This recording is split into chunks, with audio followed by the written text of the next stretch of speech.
اللهم صل وسلم وبارك عليه وأشهد أن لا إله إلا الله وحده لا شريك له شهادة تعرب بها اللسان عما تضمنه الجنان من التصديق بها والإذعان تثبت بها في الصدور من الإيمان قواعده وتلوه على أهل اليقين من سر ذلك الإذعان والتصديق شواهده وأشهد أن سيدنا محمدًا العبد الصادق في قوله وفعله والمبلغ عن الله ما أمره بتبليغه لخلقه من فرضه ونفله عبد أرسله الله للعالمين بشيرا ونذيرا وبلغ الرسالة وأدى الأمانة وهدى الله به من الأمة بشرا كثيرا فكان في ظلمة الجهل للمستبصرين سراجا وقمرا منيرا فما أعظمها من منة تكرم الله بها على البشر وما أوسعها من نعمة انتشر سرها في البحر والبر اللهم صل وسلم بأجل الصلوات وجمعها وزكى التحية وأوسعها على هذا العبد الذي وفى بحق العبودية وبرز فيها في خلعة الكمال وقام بحق الربوبية في مواطن الخدمة لله وأقبل عليه غاية الإقبال صلاة يتصل بها روح المصلي عليه به فينبسط في قلبه نور سر تعلقه به وحبه ويكتب بعناية الله في حسبه وعلى آله وصحبه الذين ارتقوا صهوة المجد بقربه وتفيأوا ظلال الشرف الأصلي بوده وحبه ما عطر الأكوان بنشر ذكراهم نسيم اللهم صل سلم أشرف الصلاة والتسليم على سيدنا ونبينا محمد الرؤوف الرحيم اللهم سلم وبارك عليه اللهم صل وسلم وبارك عليه وعلى آله أما بعد فلما تعلقت إرادة الله في العلم القديم بظهور أسرار التخصيص للبشر الكريم بالتقديم والتكريم نفذت القدرة الباهرة بالنعمة الواسعة والمنة الغامرة فانفلقت بيضة التصوير في العالم المطلق الكبير عن جمال مشهود بالعين حاول لوصف الكمال المطلق والحسن التام والزين فتنقل ذلك الجمال الميمون في الأصلاب الكريمة والبطون فما من صلب ضمه إلا وتمت عليه من الله النعمة صلى الله عليه وهو القمر التام الذي يتنقل في بروج ليتشرف به موطن استقراره وموضع خروجه وقد قضت الأقدار وزلية بما قضت وأظهرت من سر هذا النور ما أظهرت وخصصت به فكان مستقر في الأصلاب الفاخرة والأرحام الشريفة الطاهرة حتى برز في عالم شهادة بشرا لا كالبشر ونورا حير الأفكار ظهوره وبهر فتعلقت همة الراكم لهذه الخروف بأن يركم في هذا القرطاس ما هو لديه من عجائب ذلك النور وإن كانت الألسن لا تفي بعشر أوصاف ذلك الموصوف تشويقا للسامعين من خواص المؤمنين وترويحا للمتعلقين بهذا النور المبين وإلا فأنها تعرف الأقلام عن شؤون خير الأنام ولكن الزاني لا تدوين ما فطه من سر أشرف المخلوقين وما أكرمه الله به في مولده من الفضل الذي عم العالمين وبقيت رايته في الكون منشورة على مر الأيام والشهور والسنين داعي التعلق بهذه الحضرة الكريمة ولعج التشوق إلى سماء أوصافها العظيمة ولعل الله ينفع به المتكلم والسامع فيدخلان في شفاعة هذا النبي شافعا ويتروحان بروح ذلك النعيم.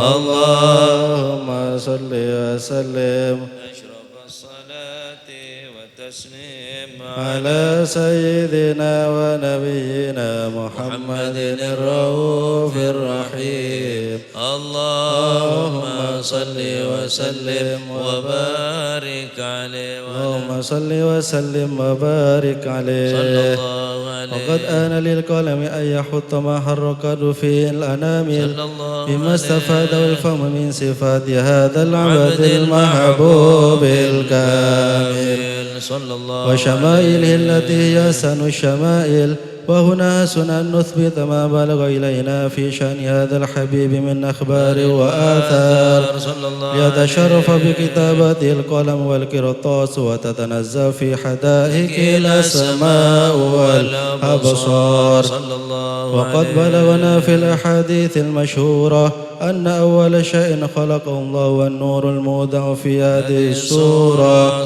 فنور هذا الحبيب أول مخلوق برز في العالم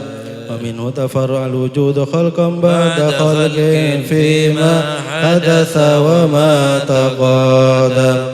وقد أخرج عبد الرزاق بسند عن جابر بن عبد الله الأنصاري رضي الله عنهما قال: قلت يا رسول الله بأبي وأمي أخبرني أن أول شيء خلقه الله قبل الأشياء.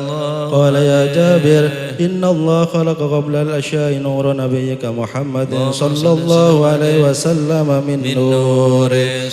وقد ورد من حديث أبي هريرة رضي الله عنه أنه قال: قال رسول الله صلى الله عليه وسلم: كنت أول النبيين في الخلق وآخرهم في البعث.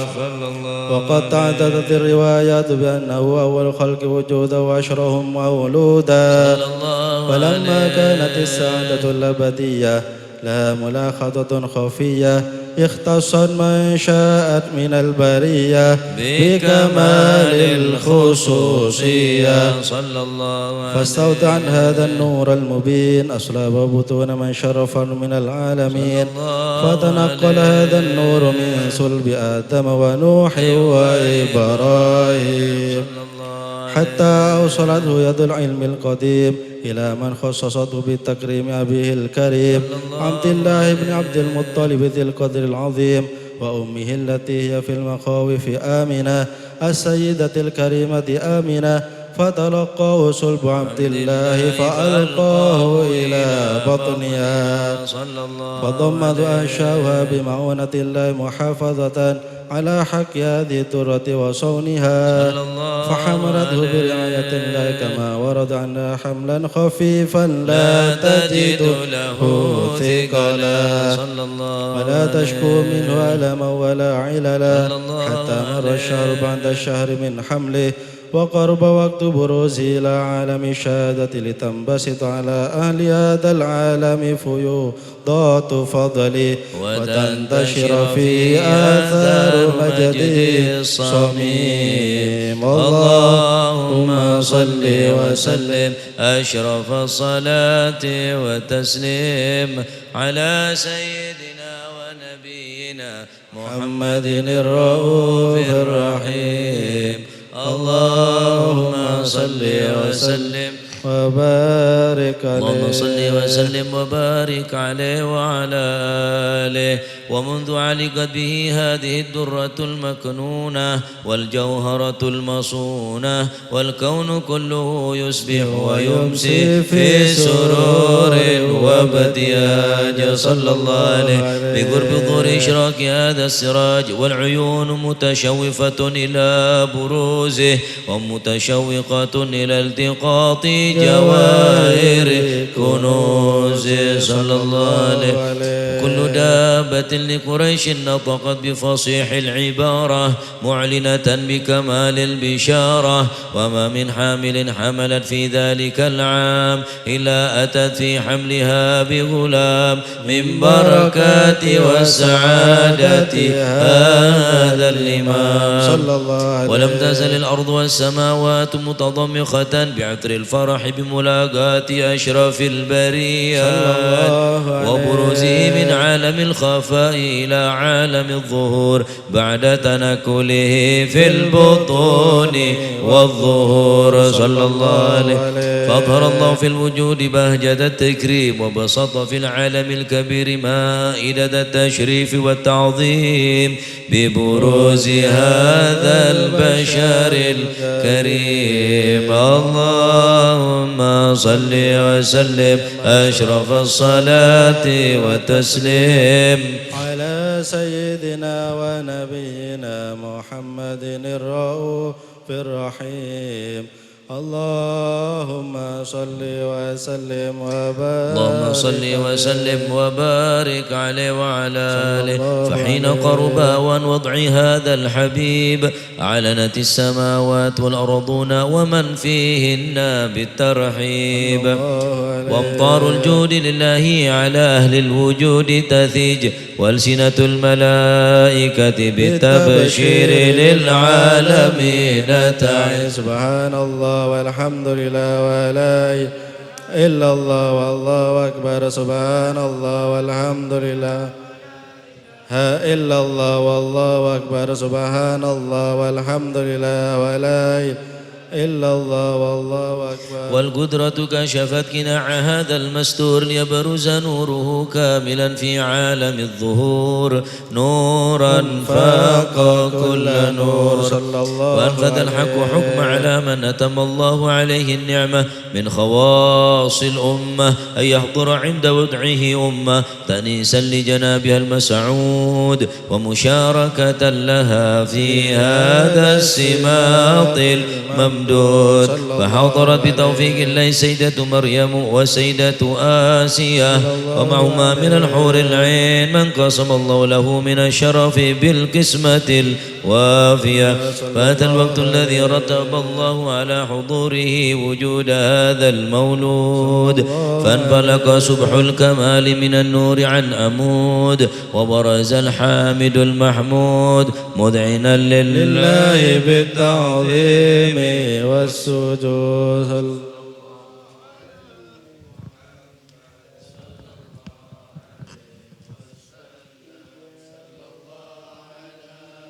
محمد صلى الله عليه وسلم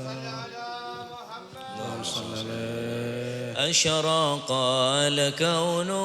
ابتهاجا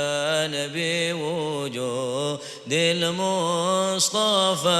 أحمد ولأهل الكون أنس يا رسول الله وسرور قد تجدد يا نبي سلام عليك يا رسول سلام عليك يا حبيب سلام عليك يا رسول الله صلوات الله عليك فاضربوا يا أهل المثاني فهزار اليمن غرات واستضيئوا بجمال يا رسول الله فاق في الحسن تفرد يا نبي سلام عليك يا رسول سلام عليك يا حبيب سلام عليك يا رسول الله صلوات الله عليك لنا البشرى بسعد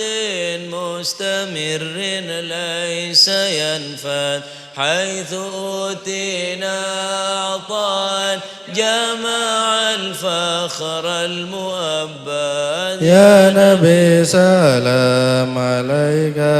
يا رسول سلام عليك يا حبيب سلام عليك صلوات الله عليك لربي كل حمد جل يحصره الأنت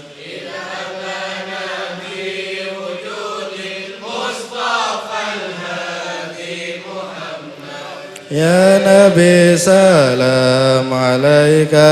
يا رسول سلام عليك يا حبيب سلام عليك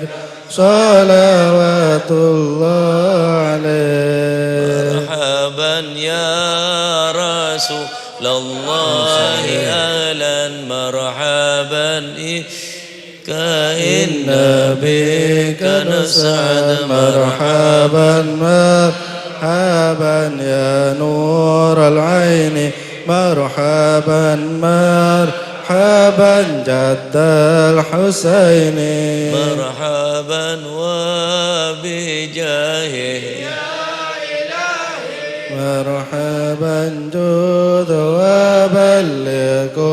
لما قصد مرحبا مرحبا يا نور العين مرحبا مرحبا جد الحسين واهدنا نهج سبيلي مرحبا مرحبا كي به نسعد ونور شاب مرحبا مرحبا مرحبا يا نور العين مرحبا مرحبا مرحبا جد الحسين الله مرحبا مرحبا ربي بلغنا بجاهي مرحبا مرحبا خير ما كان الله مرحبا مرحبا مرحبا يا نور العين مرحبا مرحبا مرحبا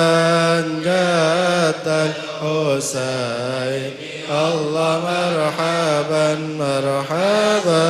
وصلاة الله تغشى أشرف رسل محمد وسلام مستمر كل حين يتجدد صلى الله على محمد مرحبا صلى الله عليه وسلم مرحبا صلى الله على محمد مرحبا حبيب الله صلى الله عليه وسلم مرحبا اللهم صل وسلم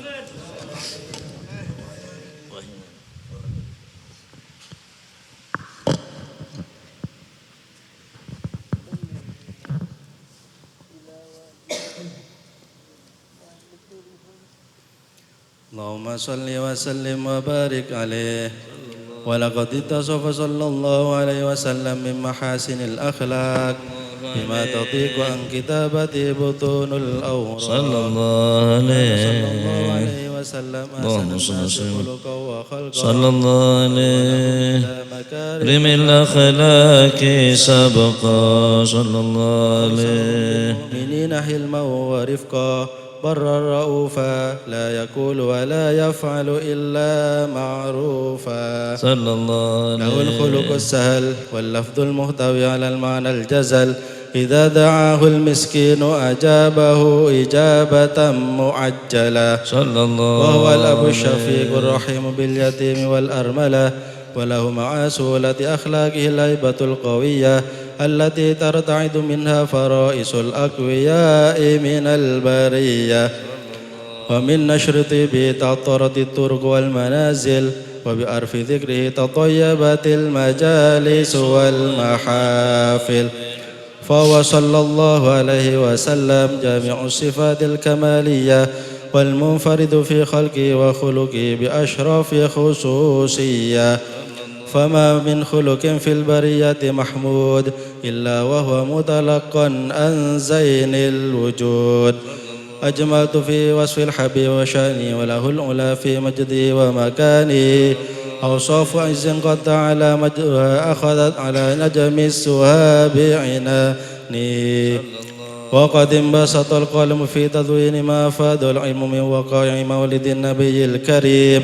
وحكاية ما أكرم الله بهذا الأبد المقرب من التكريم والتعظيم والخلق العظيم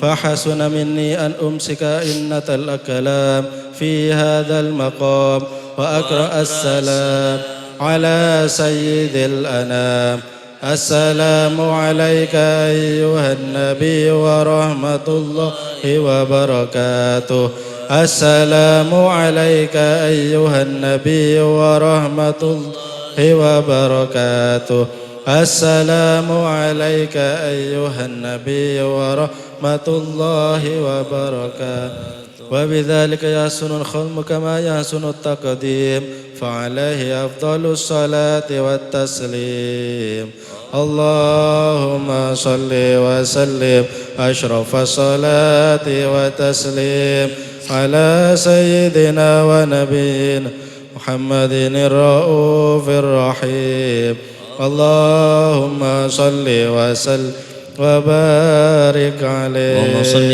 وسلم وبارك عليه وعلى آله بسم الله الرحمن الرحيم الحمد لله رب العالمين آمين ولما نظم الفكر من درر الأوصاف المحمدية عقودا توجهت إلى الله متوسلا بسيدي وحبيبي محمد صلى الله عليه وسلم يجعل سعي في مشكورا وفعلي في محمودا ويتوب عملي في الأعمال المقبولة وتوجهي في توجهات الخالصة والصلات الموصولة اللهم يا من إليه تتوجه الآمال فتعود ظافرة وعلى باب عزته تحط الرحال فتغشاها منه الفيوضات الغامرة نتوجه إليك بأشرف الوسائل لديك سيد المرسلين عبدك الصادق الأمين سيدنا محمد الذي عمت رسالة العالمين أن تصلي وتسلم على تلك الذات الكاملة مستودع أمانتك وحفيظ سرك وحامل راية دعوتك الشاملة الأب الأكبر المحبوب لك المخصص بالشرف الأفخار في كل موطن من مواطن القرب ومظهر قاسم دارك في عبادك وساكك سرشادك لآل سيد الكونين وأشرف الثقلين العبد المحبوب الخالص المخصوص منك بأجل اللهم صل وسلم عليه وعلى آله وأصحابه ولحضرة تدربه من أحبابه اللهم إنا نقدم إليك جاه هذا النبي الكريم ونتوسل إليك بشرف مقامه العظيم أن تلاحظنا في حركاتنا وسكناتنا بعين عنايتك وأن تحفظنا في جمطارنا وتقلباتنا بجميل رعايتك وحسن وأن تبلغنا من شرف القرب إليك وإلى هذا الحبيب غاية آمالنا وتتقبل منا ما تحركنا فيه من نياتنا وأعمالنا تجعلنا في حضرة هذا الحبيب من الحاضرين وفي طرائق اتباعه من السالكين ولهقك وكه من المؤدين بعهدك من الحافظين اللهم إن لنا أطمعا في رحمتك الخاصة فلا تحرمنا وظنونا جميلة هي وسيلتنا إليك فلا تخيبنا آمنا بك وبرسولك وما جاء به من الدين وتوجهنا به إليك مستشفعين أن تقابل المذنب منا بالغفران يا الله بالإحسان يا الله والسائل بما سأل يا الله بما أمل آمين وتجعلنا ممن نصر هذا الحبيب ووازره ووالاه وظاهره وعم ببركاته وشريف وجهاته أولادنا ووالدينا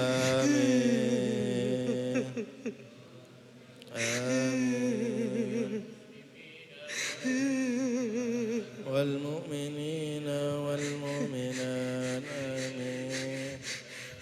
آمين ومعالم الإسلام والإيمان بأهلها معمورا معنا وسورا آمين وقضي دين المدينين واغفر للمذنبين وتقبل توبة التائبين وانشر رحمتك على عبادك المؤمنين أجمعين واغفر شر المعتدين والظالمين وابسط العدل بمولاة الحق في جميع النواحي والأقطار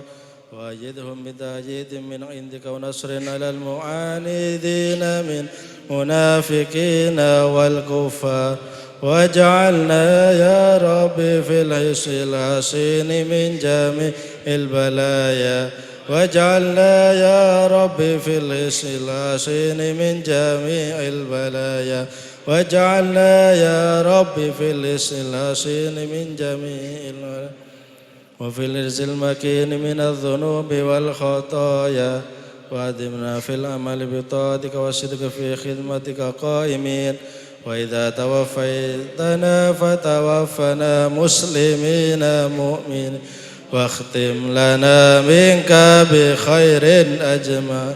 وسلم لنا منك بخير أجمع واختم لنا منك بخير وصل وسلم على هذا الحبيب المحبوب للأجسام والأرواح والقلوب وعلى آله وصحبه ومن إلى سوء